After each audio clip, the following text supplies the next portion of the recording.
मेरो Facebook monetise भएको छ। सो साथीहरु त्यो भन्दा पहिले स्वागत छ हजुरहरुलाई मेरो आजको मिनी भ्लगमा। आयो हजुरहरु सबैजना सन्चै हुनुहुन्छ होला, म पनि एकदमै सन्चै छु। मेरो आजको दिनको सुरुवात हुन्छ बिहान उठेर भदैलाई नास्ता खुवाउनदेखि लिएर, किनकि उलाई भोक लागिरहेको छ फुपू भन्दै थियो। अनि सो त्यसैले फटाफट उठेर म नास्ता बनाएर उलाई खुवाएँ। त्यसपछि फुपू भदै भएर लाग्यौं हामी पसलहरु सफा गर्नतिर। अनि यताको पसल उताको पसल दुईटै पसल हामी सफा गर्नुपर्ने हुन्छ नि त। त्यसको लागि चाहिँ हामी फर्स्टमा नास्ता पसल सफा गर्छौं। अनि नास्ता पसल सफा गर्ने बेला बेडसेट मिलाउँछु। म बेड मिलाएर यता नपुगेकै मेरो भदै गएर फेरि भदैले बिगार्ने फुपूले सपार्ने काम भइरहेको थियो। मेरो भदैलाई निदा लाग्यो अनि त्यतिकैमा ऊ चाहिँ सुत्यो। अनि म यता लागे भाँडा मस्काउनतिर। हिजोदेखि हाम्रो भाँडा मस्काउन बाँकी नै थियो के, बाँकी रहेको भाँडा चाहिँ म अलि बिहानै उठेर फेरि मस्काउन। अनि के साथीहरु हजुरहरुको को कसकोतिर छ यस्तो चलन भाँडा मस्काउनु हुन्न छोरी मान्छेले भन्ने चलन धेरैको ठाउँमा छ, हाम्रोतिर पनि छ त्यो चलन चाहिँ। तर हामी चाहिँ म चाहिँ के गर्छु भने चाहिँ अब छोरी भएर भनेर बसेर पनि त भएन, भाँडाहरू धेरै जुठो छ भने चाहिँ कोलाई कुरेर बस्नु भनेर म चाहिँ मस्काउनतिर लागिहाल्छु के जहिले पनि। मलाई अल्छी लागेको छ भने मात्रै मैले भाँडा नमस्काउने हो, नभयो भने भाँडा छ भने चाहिँ मलाई एकदमै फोहोर चाहिँ मन पर्दैन क्या। अनि त्यसैले चाहिँ म फटाफट भाँडा मस्काउने झाडुसाडु लगाउने यताउति सबै सकेको काम चाहिँ मैले जहिले पनि गरि नै राखेको हुन्छ। आफूले सक्ने काम चाहिँ गर्दा के हुन्छ जस्तो मलाई चाहिँ लागिरहेको हुन्छ। अनि कतिपय मान्छेहरूले मलाई भनिराख्नु भएको हुन्छ कि माइतमा पनि भाँडा मस्काएर के नै हुन्छ र भनेर भन्नुहुन्छ। मलाई यो कुरा चाहिँ कस्तो कस्तो लाग्छ क्या,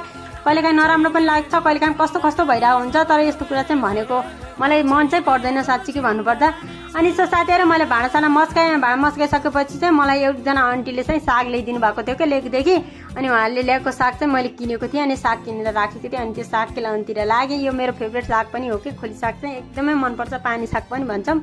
अनि म केलाइरहेको थिएँ, बहिनी पनि आइपुग्यो। अनि बहिनी र म भएर फटाफट साग केलाउनतिर लाग्यौँ। अनि साग केलाइसकेपछि यति भएको थियो क्या साग केलाएपछि। त्यसपछि लाग्यौँ अब सागहरू पखाल पुखाल पार्नतिर। माटो धेरै हुन्छ क्या यसमा। अनि मजाले पखाल पुखाल पारेर राखेँ, एकछिन घाममा राखेर सुक्यो भनेपछि अनि त्यसको पानी निस्किन्छ भनेर राखेको। अनि त्यसपछि लाएँ म ग्यास बालेर फटाफट साग बनाउनतिर। दिउँसोको नास्ताको लागि हो यो साग, बिहान खानामा चाहिँ अरू नै थियो। अनि सो त्यसैले चाहिँ साग म यस्तै, मलाई त्यस्तो धेरै आइडिया त केही पनि छैन क्या, रेसिपीहरू त्यस्तो खतरा केही पनि आउँदैन। अब मलाई जस्तो आउँछ त्यस्तै त्यस्तै बनाइरहेको हुन्छु। तपाईँहरू पनि भिडियो हेर्दै हुनुहुन्छ भने चाहिँ तपाईँले पनि जस्तो जस्तो आउँछ त्यस्तै त्यस्तै बनाउनु होला। अनि कमेन्ट पनि गर्नु होला भन्न चाहन्छु। अनि सो साथीहरु मेरो फेसबुक चाहिँ हिजोदेखि मोनेटाइजेसन अप्सन आएको थियो, बिहान चाहिँ मोनेटाइज गरेको छु। तर के नमिले जस्तो मलाई आफैलाई पनि फिल भइरहेको छ।